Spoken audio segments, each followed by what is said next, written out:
Hello everyone, welcome to Financial Accountability and Reporting. The topic we're gonna bring to discussion is about events after reporting period. To make you easy to understand our discussion, we're gonna bring you G&M company case study as an illustration. Okay, first of all, let's review our knowledge of events after reporting period. So, what are events after reporting period? They are the time lag between the end of the reporting date and the authorized issue date of the financial statement. So, here is the events after reporting period. Moreover, when discussing about events after reporting period, you need to distinguish two terms that are adjusting events and non-adjusting events. Adjusting events are those events that provide evidence of conditions that exist at the end of the reporting period. For non-adjusting events, they are the events that are indicative of the conditions that arose after the end of the reporting period. So, when an adjusting event is recognized, you need to make an adjustment to the recognized amount in the financial statement. For non-adjusting events, you need to disclose them in the notes about the nature of the event, and the estimated amount or estimation cannot be made. So this is the overall knowledge we need to know. Now we will apply this knowledge into the G&M company case study. And there are general information about a company.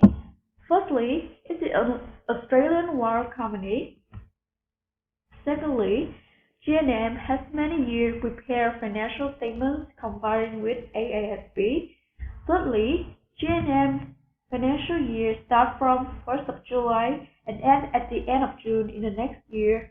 And finally, financial statements are expected to be approved in the annual general meeting on 13 August. Now, imagine you are an accountant of the G&M company and you are required to prepare financial statements for the year end 13 June 2016.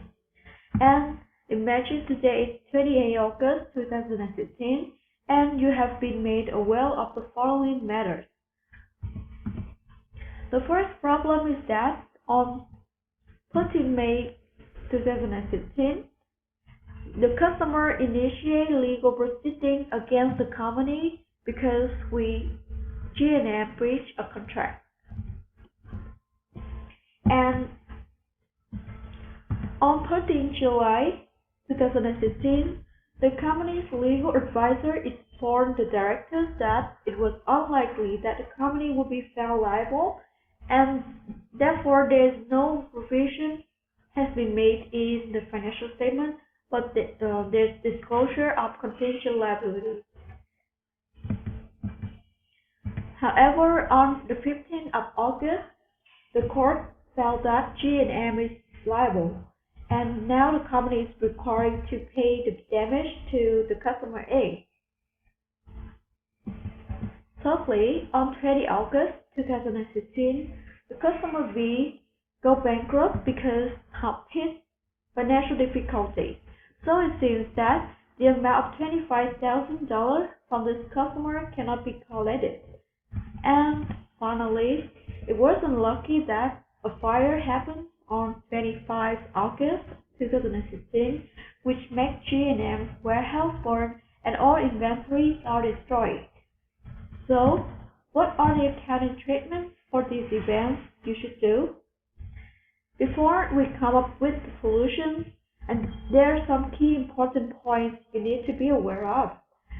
First, be alert to the timing of the event in relation to the reporting date. Secondly, whether the event exists at the year end or not. Thirdly, if the condition did exist at the year end, this should be an adjusting event, and therefore you should adjust the amount. And finally, if the event occurred after the year end, this is a non-adjusting event, and there should be disclosure in the notes.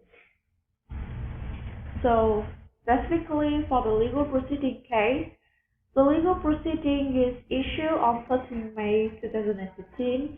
At the year end, the company has made the disclosure of a contingent liability. However, after the year end, the court found the company is liable for the contract breaching it. This is therefore the evidence of conditions that exist at the year end and require the result of the lawsuit after the reporting date to be recognized as a provision in accordance with AASB 137, and in this case, the financial statements will require adjusting. So for the case of customer B's bankruptcy, because the customer goes bankrupt so soon as the reporting period indicates non-recoverability of a receivable at the reporting date, and therefore represent an adjusting event under AASB 110, and a cash receivable amount in a financial statement, and there should be an allowance for the doubtful account to be made. And finally, for the case of fire of warehouse, as there is no evidence of the event happening at the year-end date, so this is a non-adjusting event, and therefore this event requires disclosure to financial statements about the nature of the event, and also the estimated amount or estimation cannot be made. So in conclusion, when talking about events after reporting period, need to understand what are events after reporting period, distinguish between adjusting and non-adjusting events, and accounting treatment for these events. So thank you for your attention.